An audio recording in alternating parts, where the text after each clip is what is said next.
application of derivative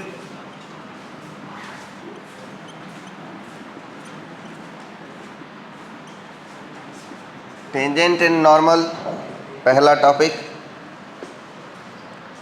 इसमें main में अब तो कम सवाल आने लग गए हैं, लेकिन 1 या 2 क्वेश्चन फिर भी रह सकते हैं। 1/2 नहीं है ये, 1 और 2 क्वेश्चन। एडवांस में कोई कम सवाल नहीं आता है, 2 और 3 क्वेश्चन आ जाएंगे। सबसे ज़्यादा प्रैक्टिकल चैप्टर है ये कैलकुलस का, मतलब लाइफ के अंदर इस्तेमाल होगा। डेली लाइफ में इस्तेमाल तो नहीं होगा, बट यूज़ होगा। डेली लाइफ में कैलकुलस की क्या ज़रूरत है? खाना है और सोना है, उसमें क्या ज़रूरत है बाकी चीज़?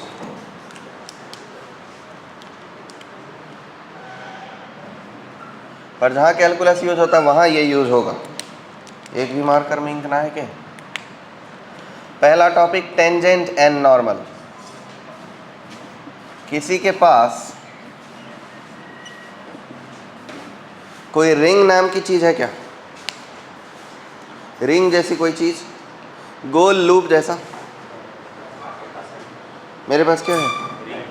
घड़ी। अरे घड़ी गोल लूप, रिंग, हाँ मेरे पास ही तो है। समझो भाई टेंजेंट क्या होता है। आपने इससे पहले शायद नहीं सुना होगा कभी कि टेंजेंट का एक टेंजेंशियल डायरेक्शन होना चाहिए। टेंजेंट ऐसी रेखा को बोलते हैं जो रेखा कर्व को छू के या कट करके गुजर जाती हो। टेंजेंट कर्व को कट भी कर सकता है और छू भी सकता है। तो ये है टेंजेंट। इस सर्कल के लिए, सर्कल तो नहीं दिख रहा है, वो पिचका दिया हूँ मैंने। इस सर्कल के लिए ये टेंजेंट है, बरोबर। ये तो आपको भी पता था। ये क्या है फिर?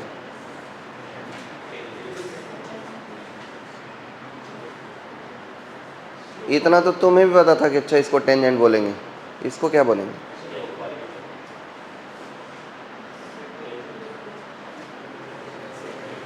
इसको कुछ भी नहीं बोलेंगे। ये टेंजेंट नहीं है क्योंकि ये टेंजेंशियल डायरेक्शन में नहीं है। इसके लिए हमको मल्टी वेरिएबल कैलकुलस पढ़ना चाहिए। जिस कैलकुलस को हम पढ़ रहे हैं वो 2 डायमेंशनल कैलकुलस है, तो उसमें ये टेंजेंट है और ये कुछ भी नहीं, हमारे लिए कुछ भी नहीं अभी। नॉर्मल तो पता होगा क्या होता है? क्या?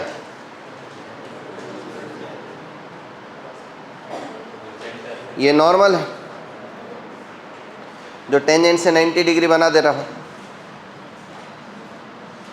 तो अब ये टेंजेंट एंड नॉर्मल होते क्या है? इसके लिए मान लीजिए कि f ऑफ x एक डिफरेंशिएबल फंक्शन है। Differentiable function at x is equal to a। एक कर्व मैंने कुछ इस प्रकार के बना दिए। अब इस कर्व पर ये एक टेंजेंट बना दिए। इस लाइन को t बोल देंगे और ये टेंजेंट हो गया at a comma f of a। ये पॉइंट का नाम मैंने a comma f of a रख दिया हूँ क्योंकि इस कर्व का नाम y is equal to f of x रख दिया हूँ। आप लोग ये वाला दरवाज़ा मत यूज़ करो यार, वो वाला दरवाज़ा लगा है तो। a comma f of a रख दिया हूँ, ये f ऑफ x हो गया।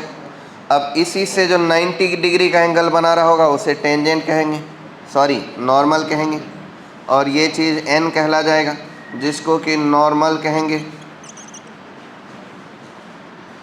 मान लीजिए कि ये टेंजेंट ने इतना एंगल बनाया है थीटा, तो ये बन जाएगा 90 डिग्री, तो ये बन जाएगा 90 माइनस थीटा, तो ये बन जाएगा कितना बनेगा भाई? ये अगर 90 माइनस थीटा है तो ये 90 अब प्लस थीटा हो जाएगा, ताकि 90 minus theta 90 plus theta 180 degree हो जाए। तो ये एंगल हो जाएगा 180 डिग्री। मतलब एक बात तो सॉरी 90 प्लस थीटा। एक काम करो, इधर से घुसो, बाहर से दरवाज़ा लगाओ।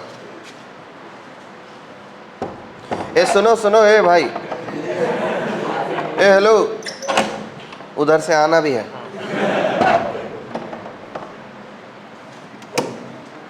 और कोई कुंडी ना है क्या? अब अगर किसी ने खोलेगा ही खोलेगा।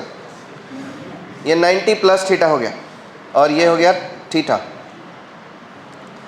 तो अगर हमको इस कर्व का स्लोप पता लगाना है इस पॉइंट पर, तो सिंपली डिफरेंशिएट कर देंगे। ए का वैल्यू, एक्स का वैल्यू ए पुट कर देंगे, एफ प्राइम ऑफ ए मतलब इस पॉइंट पर स्लोप, और इस टेंजेंट का इक्वेशन हो जाएगा।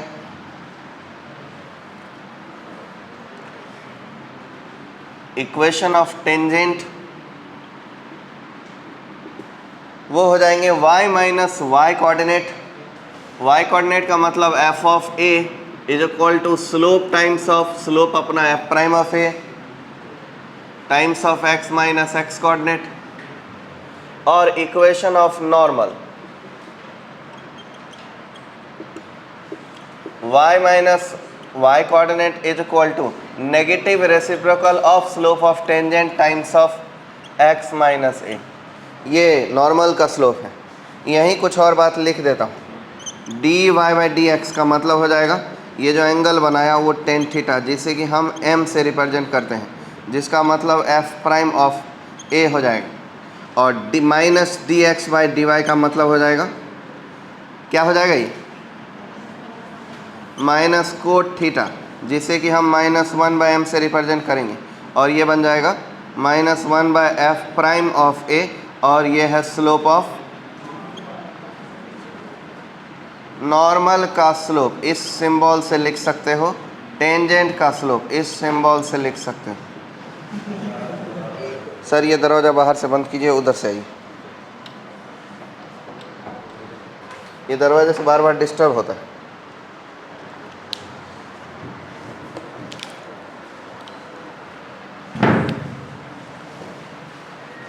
एक बहुत बेसिक सा सवाल दे देता हूँ।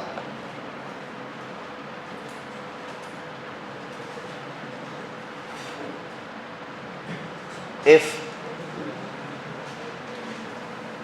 tangent at x is equal to 2 on y is equal to x square plus 2x plus 2,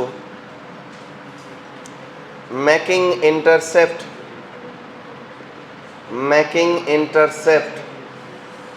alpha and beta on x y axis,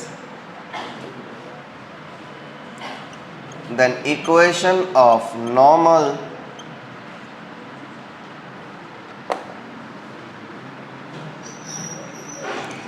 then बंद करो उसको उधर से, ये गलत द्वार से घुस गया। दो दरवाजा लगा है क्यों मालूम नहीं। then area of triangle with x axis with xy axis and tangent। चलो भाई, मान लो कि x square plus 2x plus 2 एक कर्व है जो कि कुछ ही प्रकार का इस प्रकार का कर्व होता होगा, और इस पर कोई पॉइंट है 2। तो अगर पॉइंट 2 है तो पॉइंट 2 होते ही इसका वैल्यू हो जाएगा 4 2 6 2 8, तो 2,8 एक पॉइंट हो गया। यहाँ से जो टेंजेंट डाले उस टेंजेंट ने एक्स वाई एक्सिस पर कुछ ना कुछ इंटरसेक्ट बना होगा, भगवान जाने क्या है, तो कैलकुलेट करेंगे तो पता चलेगा। ये वाला एरिया निकालना है, रफ में करके झट से बताओ। वो एरिया नीचे भी हो सकता है ऊपर भी हो सकता है, अभी मैंने ग्राफ को ठीक से नहीं बनाया, नकली है वो।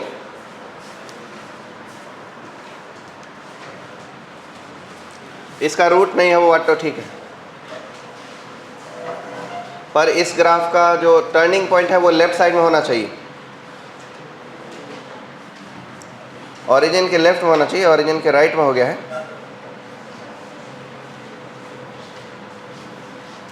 तो आपको ये वाला एरिया निकालना है।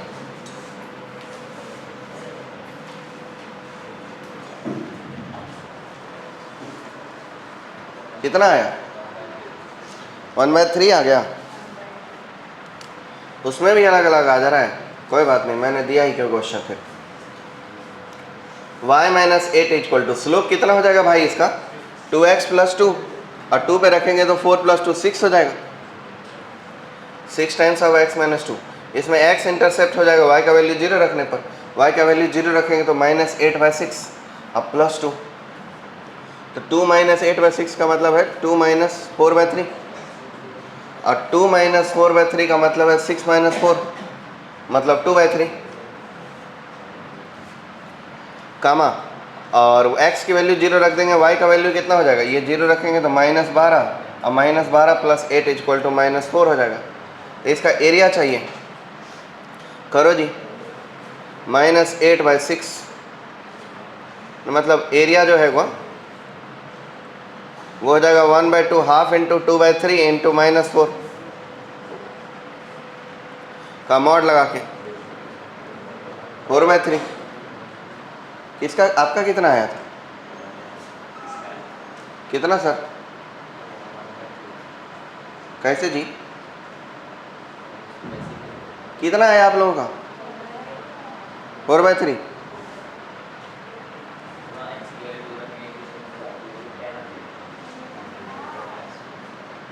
कैलकुलेशन मेरा गलत है कि आप लोगों का? ठीक है, चेक कर ले तो क्या गलत है इसमें।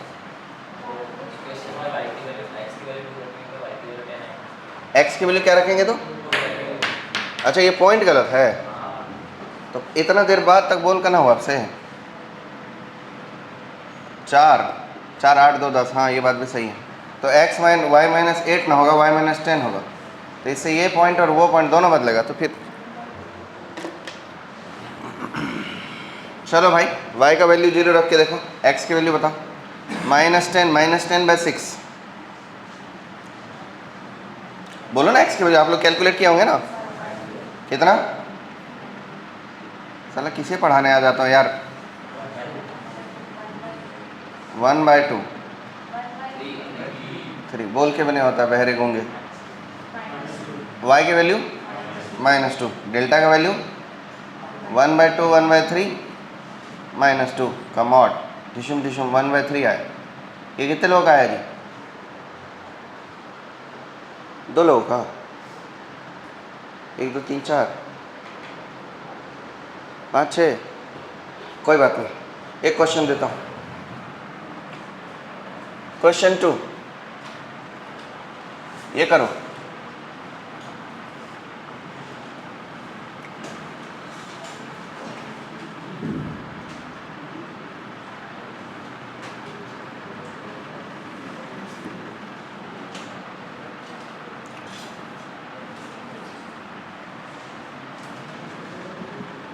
बता कितना होगा, बताओ बताओ, बोलो ना यार,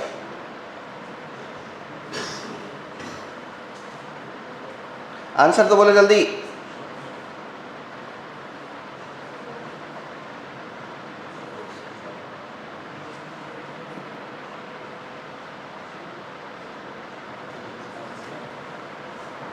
मतलब आप लोग मेरी, मुझे लगा था इस क्वेश्चन में आप लोगों को शर्म आएगी, पर इसमें भी आप उलझ गए।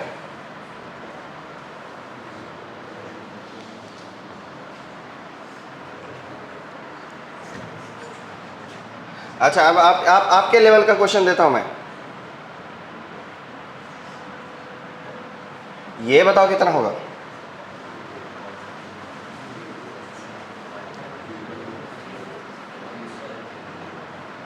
देखो बेटा नहीं समझा तो कोई बात नहीं है, आज को 0 बार जोड़ेंगे 0 होगा, 8 को 0 बार ऐड करेंगे 0 हो जाएगा, और 0 की 0 से जोड़ देते हैं 2 0 होता है, और वो दोनों 0 मिलके भी 0 ही होता है।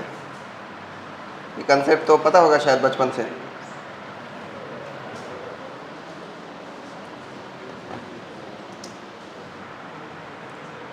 क्वेश्चन 4 लिखो बाबू,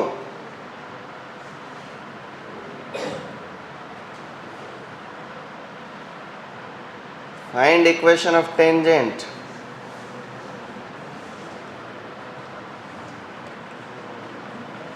parallel to y = 3x - 5 on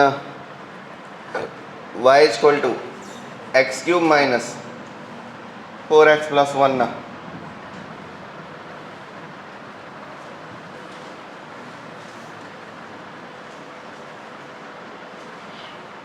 नहीं नहीं, ये आपके दिमाग के बहुत ऊपर चला जाएगा, चिंता मत करो भाई, कैलकुलेशन करना है बस आपको। और इसमें आपकी बैंड न बजाया तो मैं बताना फिर। पहली बात तो है कि इसका स्लोप है, इसका स्लोप सेम होना चाहिए, तो dy बाई डी एक्स अपना 3x² माइनस 4 हो जाएगा, जिसकी वैल्यू 3 हो जाएगी। तो इट्स एम्प्लाइज दैट x² की वैल्यू 4 और 3 7/3 हो जाएगा। इसको 3 ना करते हुए कैलकुलेशन को आसान बनाने के लिए 5 कर देते हैं। 5x माइनस 3 कर दिया तो ये 5 हो जाएगा। तो इससे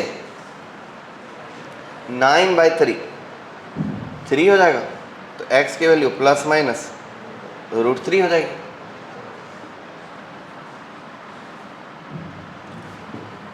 तो अब आपका स्लोप का वैल्यू, अब जरा पता लगा उस पर 2 पॉइंट है, एक P नाम का जिसमें x कोऑर्डिनेट √3 है, y कोऑर्डिनेट आपको पता लगाना है।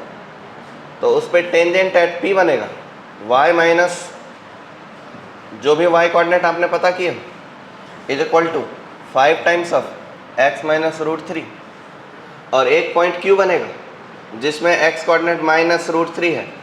तो उसके बाद क्वेश्चन मार्क y कोऑर्डिनेट आपको खुद निकालना है, टेंजेंट ऑफ नॉर्मल बनेगा y minus question mark is equal to 5 times of x plus √3।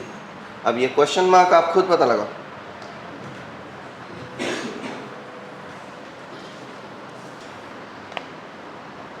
जल्दी लिखो सर, 2-2 पेन से लिखते हो फिर भी धीरे धीरे।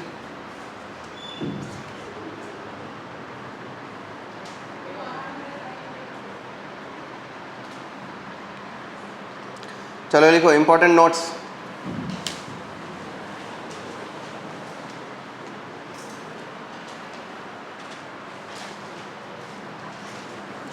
If dy by dx is equal to 0, tangents are parallel to x axis. If dy by dx is equal to 0, tangents are parallel to x axis.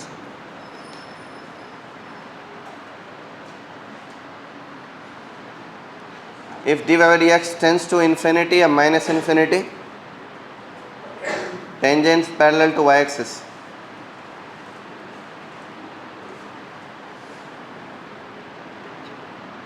Tangents parallel to y axis. If tangents making equal intercepts on axis, tangents making equal intercepts on axis, tangents making equal intercepts on axis,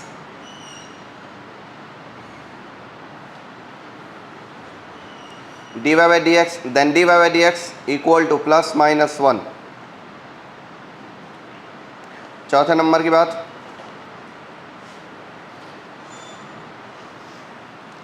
tangents can be drawn, tangents can be drawn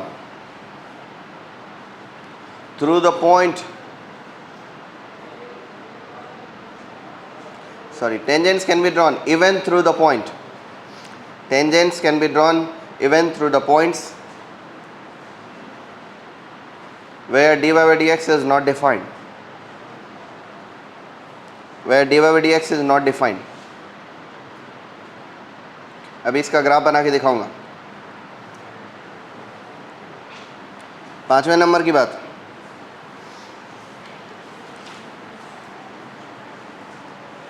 tangent can cut, touch or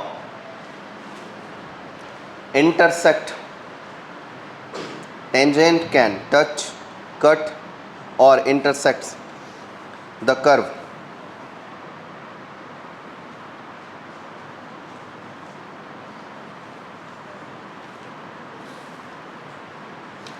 at other point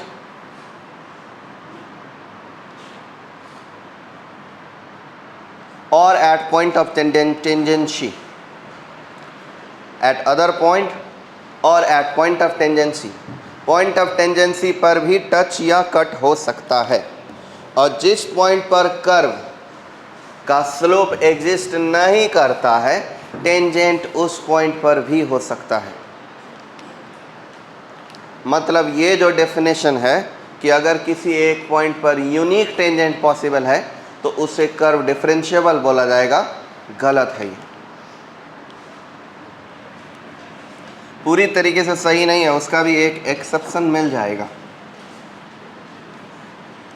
ऐसा हो सकता है कि unique tangent हो फिर भी curve not differentiable रहे।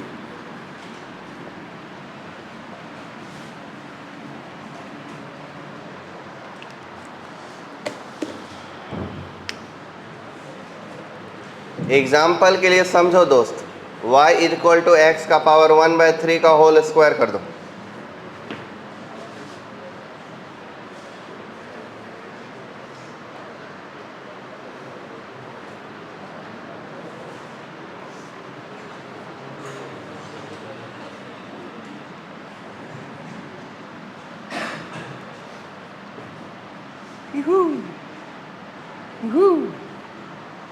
ये कर्व है y इक्वल टू 2/3 और ये है वो टेंजेंट जो कि 0 पर नॉट डिफरेंशिएबल कर्व होने के बावजूद वो टेंजेंट है। ये curve y equal to x का power 2/3, of course y equal to x to the power 2/3 same ही है वो। At x equal to 0 y is equal to 0, ये y इक्वल टू 0 है क्या? At x is equal to 0, y axis is tangent on fx is equal to x का power 2/3।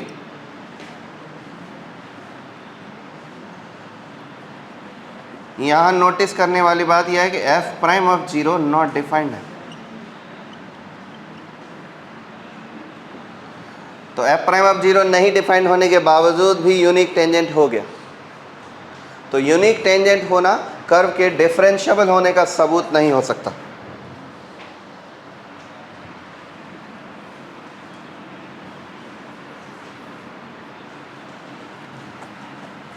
इसके बाद और क्या पढ़े थे? एक और नोट पढ़े थे ना, टेंजेंट कट कैसे कर जाएगा, छू कैसे लेगा, दूसरी पॉइंट पे कैसे कट कर लेगा, इसका भी एग्जांपल देख लो।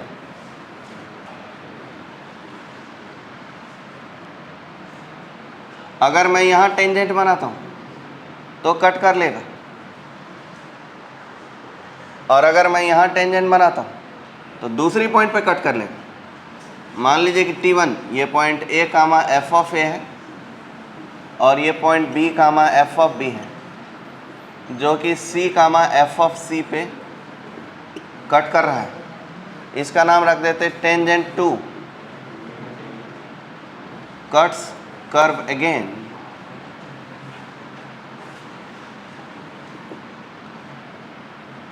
और टेंजेंट 1 क्या है? जिस पॉइंट पर टेंजेंट है उसी पर कर्व को काट दे रहा है। Tangent 1 cuts curve at point of tangency, tangency पर ही कट कर गया। अब इस पर क्वेश्चन लो, कितने कर लिए क्वेश्चन? 1 2 3 नंबर क्वेश्चन तो बहुत इंपॉर्टेंट है। चौथा, पांचवा,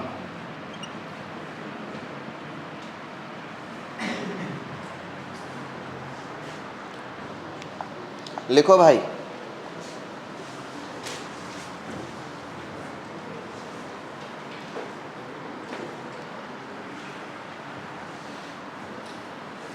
इक्वेशन ऑफ टेंजेंट, इतना सा स्पेस छोड़ देना थ्योरी लिखने का, नोट लिखने का, मतलब ग्राफ बनाने का। Equation of tangent on y equal to x square minus 3x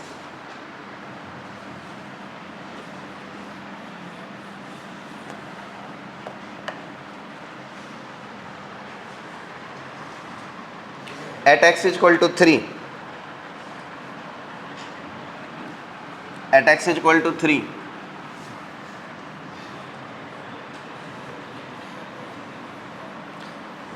making intercept alpha and beta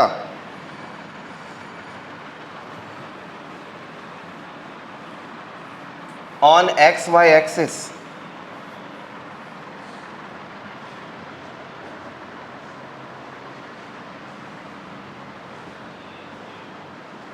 on xy axis. Find equation of normal from alpha to beta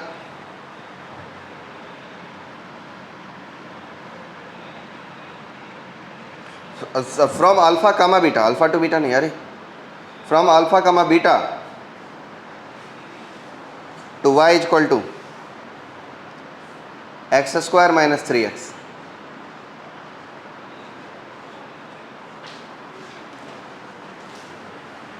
क्या लगता है, बना लोगे?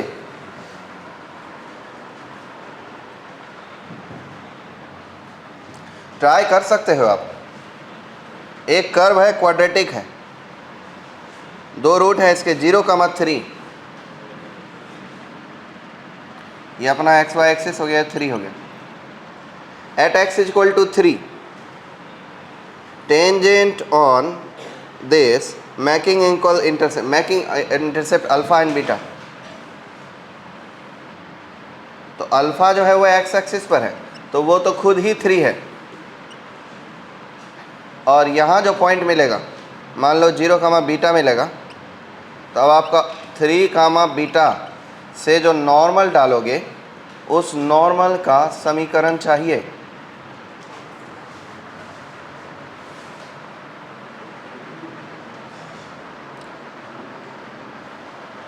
नॉर्मल का समीकरण निकालने के लिए आप बहुत सिंपल सा एक टेक्निक लगा सकते हैं।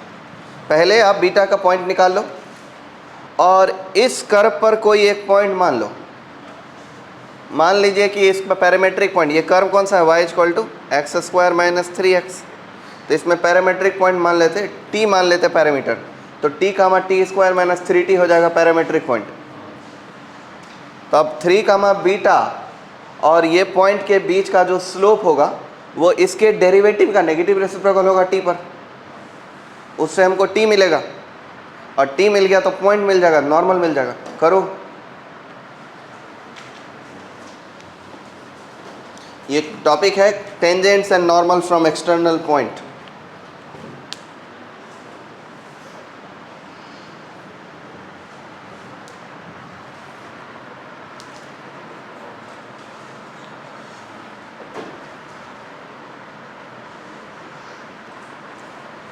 दो मिनट ट्राई करो, नहीं होता है तो मैं हूँ, जिनसे हो रहा है ट्राई करिए, जिनसे नहीं हो रहा है वो मैं सॉल्व करके देता हूँ भाई।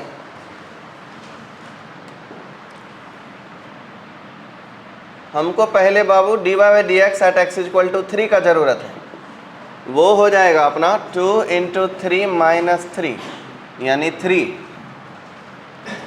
तो स्लोप ऑफ टेंजेंट आ गया, mt से रिप्रेजेंट कर देंगे स्लोप ऑफ टेंजेंट को, तो इक्वेशन ऑफ टेंजेंट हो जाएगा y माइनस वाई कोऑर्डिनेट तो 0 है, is equal to 3 times of x minus 3, मतलब y equal to 3x minus 9, ये इक्वेशन ऑफ टेंजेंट हो गया। अब इसमें x इंटरसेप्ट ढूंढेंगे, तो at y is equal to 0 हमको मिलेगा x इंटरसेप्ट अल्फा, जिसका वैल्यू हमको मिल जा रहा है 3 ही है। At x is equal to 0 हमको मिलेगा y इंटरसेप्ट बीटा, और अगर x 0 का पुट कर दिया तो y इक्वल टू 9 मिल जाएगा। तो अब मान लीजिए कि एक पॉइंट P है जो कि 3, बीटा हो रहा है, P be a point which is alpha, beta and this is 3, minus 9। तो अब 3, minus 9 पॉइंट से हमको नॉर्मल डालना है, तो मान लीजिए कि पॉइंट ऑफ नॉर्मल Q है, let Q become, point Q का जो है कोऑर्डिनेट मान लेते, पैरामेट्रिक पॉइंट मान लेते, t, t square minus 3t become point of normal. अब जो स्लोप ऑफ नॉर्मल निकालेंगे, मतलब MPQ निकालेंगे, तो वो हो जाएगा t square minus 3t minus 9 और divided by 3 minus t is equal to minus dx by dy at x is equal to t।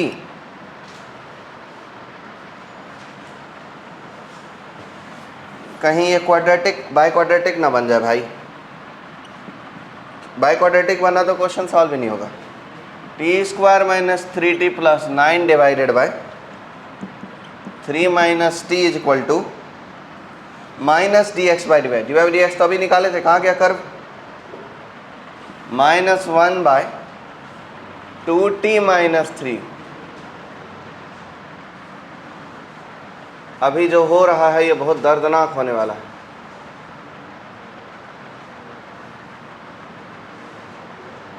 क्योंकि अगर ये क्यूबिक ऐसा आया जिसे सॉल्व नहीं कर सकते तो क्वेश्चन यहीं रुक जाएगा। हाँ ये हो तो गया। T square minus 3t plus 9 times of 2t minus 3 अब plus 3 minus t is equal to 0।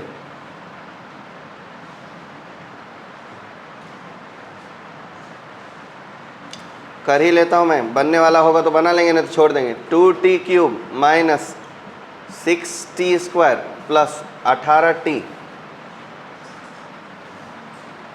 Minus 3t square minus minus plus 9t minus 27 plus 3 minus t is equal to 0। काटने वाली चीज़ अगर कट सके तो 2t cube 6t minus 9t square 18 और 9 27 minus T 26t और उसके बाद क्या बच गया? उसके बाद बच गया -24 इज इक्वल टू 0। यहाँ टी 2-4 मिनट सोचो, अगर आ गया तो आ गया, नहीं आया तो कर ही नहीं पाएंगे आगे।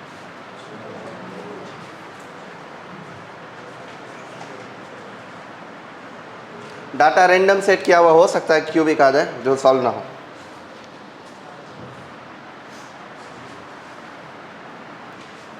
आपके कहने पे question 6, how many parallel tangents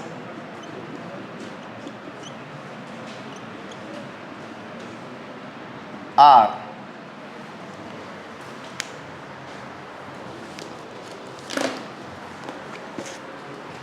accountability.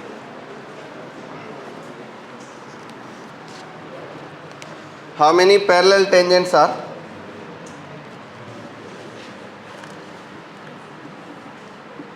in f of x is equal to x square minus x plus 1 and g of x is equal to x cube minus x square minus 2x plus 1.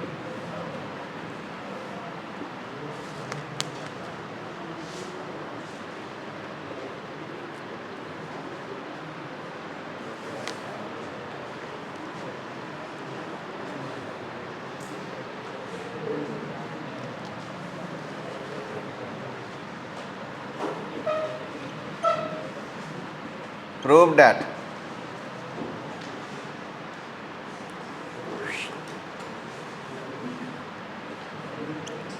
normal making normal at any point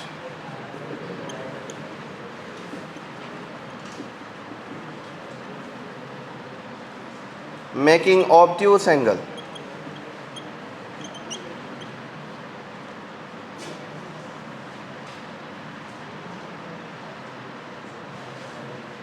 A. Normal at any point on curve on f of x is equal to x to the power 5 plus 3x to the power 3 plus 4x plus 8 making obtuse angle with x axis in positive sense.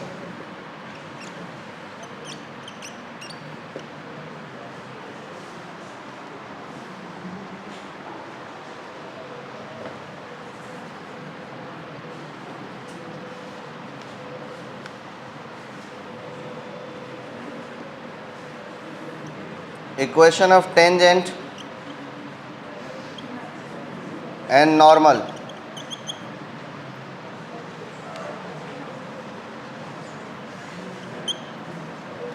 to curve।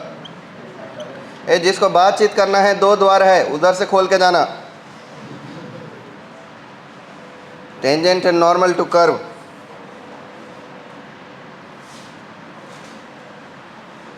y equal to sine inverse of 2x by 1 plus x square at x is equal to root 3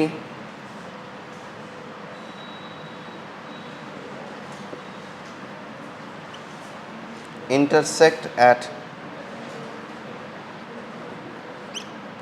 alpha beta. Find alpha square plus beta square.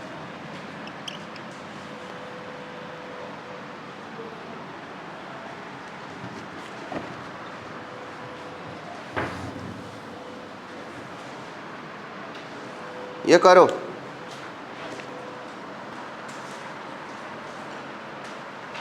पहला number का answer बताओ कितना आया, कितना 2 आया है। अच्छा, दूसरा का बताओ। तो प्रूफ तो कर दिए होंगे ना, क्या प्रूफ किया इसमें, क्या क्या पॉजिटिव है?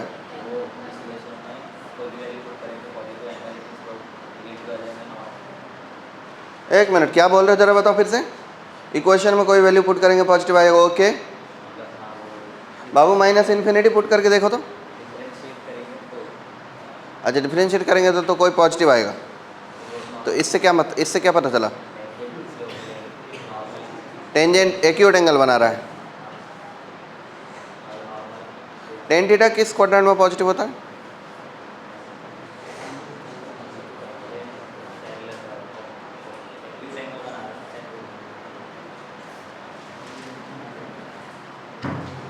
पर थर्ड क्वाड्रेंट में भी तो हो सकता है। तो थर्ड क्वाड्रेंट का एंगल एक्यूट थोड़ी ना होते हैं।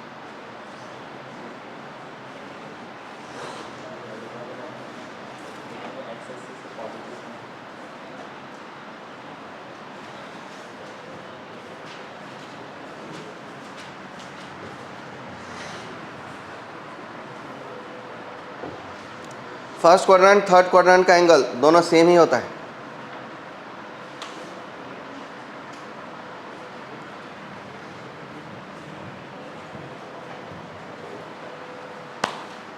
तो इसका डेरिवेटिव पॉजिटिव है तो -1 बाय डेरिवेटिव नेगेटिव हो जाएगा, ऑब्ट्यूस एंगल हो गया। टेंजेंट अगर एक्यूट बनाएगा तो नॉर्मल ऑब्ट्यूस बनाएगा ही बनाएगा। चलो थर्ड नंबर का आंसर बताओ भाई। बहुत सिंपल है, टेंजेंट का इक्वेशन निकालो, नॉर्मल का इक्वेशन निकालो, इंटरसेक्ट कर दो। 2 मिनट मिलता है, आंसर दो।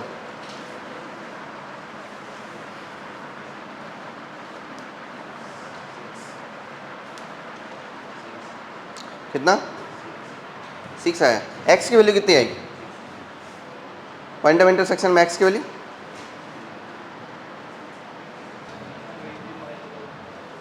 पता ये चल रहा है कि उसमें कुछ भी नहीं करना है। जिस पॉइंट से टेंजेंट डालते हैं ना नॉर्मल, उसी पॉइंट से जाता है। तो पॉइंट ऑफ इंटरसेक्शन साफ साफ दिया ही है कि x इक्वल टू √3 उसका पॉइंट ऑफ इंटरसेक्शन है। और अगर x इक्वल टू √3 है तो y equal to 2√3 divided by 4 हो जाएगा। 2√3/4 मतलब √3/4। और साइन इनवर्स ऑफ √3/4 का मतलब √3/2 मतलब π/3 हो जाएगा। तो अल्फा की वैल्यू हो गई √3 और उसका वैल्यू हो जाएगा π/3। तो मिल जाएगा √3 का 3 + π²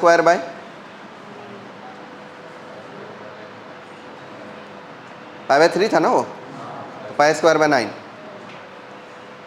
27 + π² 9। ये इसका आंसर हो गया।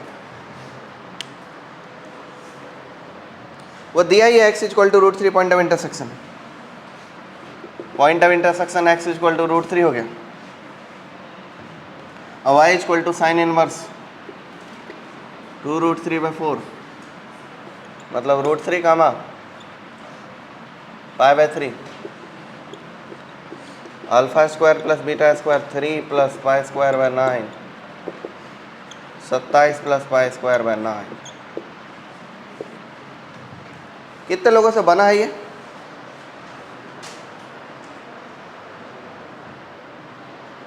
शर्मनाक। कोई नहीं, आगे बढ़ो। Question 9।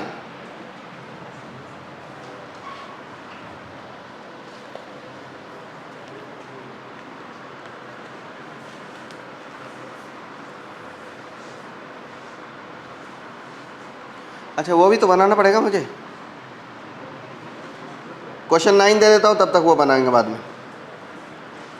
For the curve y equal to 4x cube, for the curve y equal to 4x cube minus 2x to the power 5, all points at which tangent passes through the origin. Find all points. All points at which the tangent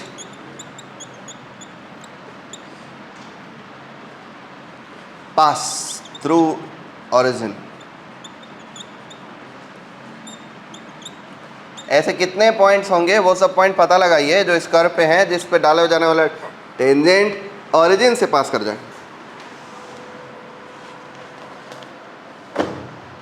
और अभी बाबू वो देखो, इसका मतलब ये है कि किसी x के लिए f प्राइम ऑफ x की वैल्यू और किसी दूसरे x के लिए g प्राइम ऑफ x की वैल्यू इक्वल होगा, तभी तो दोनों का स्लोप पैरेलल होगा। दोनों कर्व अलग अलग है तो ऑफकोर्स दोनों का x की वैल्यू भी अलग अलग हो सकती है। तो मान लीजिए अल्फा के लिए जो स्लोप ये देगा, बीटा के लिए वही स्लोप ये देगा। तो सॉल्यूशन अप्लाई कीजिए। सॉल्यूशन क्वेश्चन नंबर कौन सा है? 6। How many parallel tangents are in f of x and g of x? Solution 6 बच्चों, f प्राइम ऑफ अल्फा, किसी x अल्फा के लिए पहले slope function f of x का स्लोप और किसी x बीटा के लिए दूसरे फंक्शन का स्लोप दोनों इक्वल होना चाहिए। तो मिल जाएगा 2 alpha minus 1 is equal to 3 alpha square minus 2 alpha minus 2। इसे जब सिंप्लीफाई करेंगे तो 3 अल्फा स्क्वायर माइनस 2 अल्फा और माइनस 2 अल्फा माइनस 4 अल्फा और minus 2 plus 1 minus 1 is equal to 0 होगा, है? तो इससे हमारा अल्फा इज इक्वल टू 2 आएगा। अरे बहुत गलत किया मैंने, बीटा है वो, बीटा पे है 3 beta square minus 2 beta minus 2। अच्छा ये एक लीनियर है और ये क्वाड्रेटिक है, पर दोनों के वेरिएबल सेम नहीं है, इसलिए इनफाइनाइट टाइम्स ये इक्वल हो सकते हैं। बीटा के किसी वैल्यू के जो ये वैल्यू देगा वो तो अल्फा के किसी न किसी वैल्यू के लिए हो ही जाएगा ये, तो ये इनफाइनाइट टाइम्स इक्वल हो सकते हैं।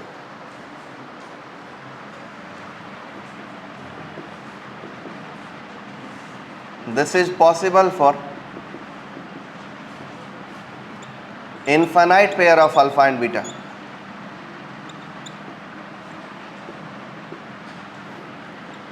So infinite parallel tangents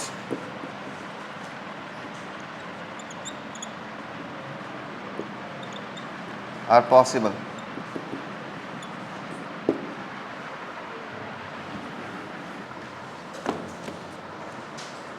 सही किस किस का हुआ है? 0, 0, 1, 2, -1, -2।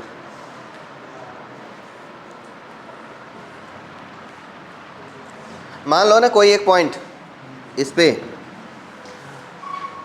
वो पॉइंट ऐसा कोई भी पॉइंट मान लेते हैं, अल्फा कामा बीटा मान लेते हैं। अल्फा कामा बीटा पे जो स्लोप होगा, अल्फा कामा बीटा पे जो टेंजेंट्स होगा वो ओरिजिन से पास करेगा, तो अल्फा कामा बीटा पर टेंजेंट निकाल लेते हैं।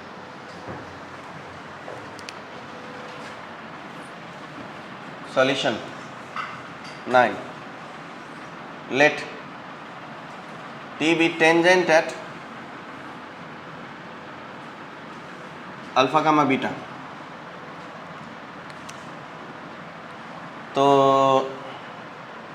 स्लोप बन जाएगा dy/dx। x के टर्म है तो अल्फा पे वो कितना मिल जाएगा, 4 अल्फा क्यूब माइनस 4 3 जा 12 alpha square minus 10 alpha cube, alpha का पावर 4। ओके, तो टेंजेंट का इक्वेशन हो जाएगा y minus beta is equal to slope मतलब 12 अल्फा स्क्वायर माइनस 10 अल्फा का power 4 times of x minus अपना अल्फा। तो अब इसमें पुट कर दो x y दोनों जीरो, क्योंकि ऑरिजिन से पास कर रहा। तो ये minus beta is equal to minus alpha हो जाएगा बाद में, तो माइनस अल्फा माइनस माइनस काट देते, बीटा इज इक्वल टू बन जाएगा 12 alpha square minus 10 alpha power 4 times of alpha. तो beta is equal to 12 alpha का पावर 3 माइनस 10 अल्फा का पावर 5। ऑल्सो अल्फा बीटा एक और इक्वेशन को सेटिस्फाई करेगा, गिवन इक्वेशन को। गिवन इक्वेशन क्या है भाई? गिवन अल्फा इक्वेशन में ऐसा है कि बीटा इज इक्वल टू बन जाएगा 4 अल्फा क्यूब माइनस 2 अल्फा का पावर 5। इसे सॉल्व करना है, तो सॉल्व करने के लिए हमको करना पड़ेगा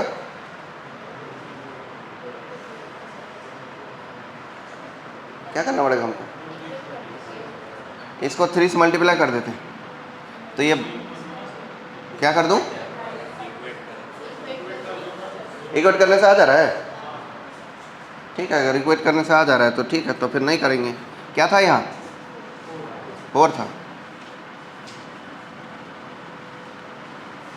तो इक्वेट करेंगे तो beta beta 12 alpha cube minus 4 alpha cube कितना? 8 अल्फा क्यूब। अब माइनस 10 अल्फा क्यूब, अब plus 2 alpha cube minus 8 alpha cube alpha का पावर 5 इज इक्वल टू मिल जा रहा है हमको 0। तो 8 और 8 तो कैंसिल हो गए। एक बार अल्फा की वैल्यू 0 हो जाएगी अल्फा क्यूब कैंसिल करने पर, और दूसरे बार 1 minus alpha square is equal to 0 हो जाएगा। तो अल्फा की वैल्यू प्लस माइनस 1 हो जाएगी। तो अब बीटा की वैल्यू अगर अल्फा 0 है तो बीटा का वैल्यू कितना हो जा रहा है? 0 बन जा रहा है। और अल्फा प्लस माइनस 1 है तो बीटा की वैल्यू कितनी बन जा रही है? प्लस माइनस 2 बन जा रही है। तो इसलिए पॉइंट्स जो हुए अल्फा कमा बीटा वो हुए सेट ऑफ 0 कमा 0। 1 पे वैल्यू कितना मिला था? 1 पे 2 मिला, -1 का -2। ये है पॉइंट्स।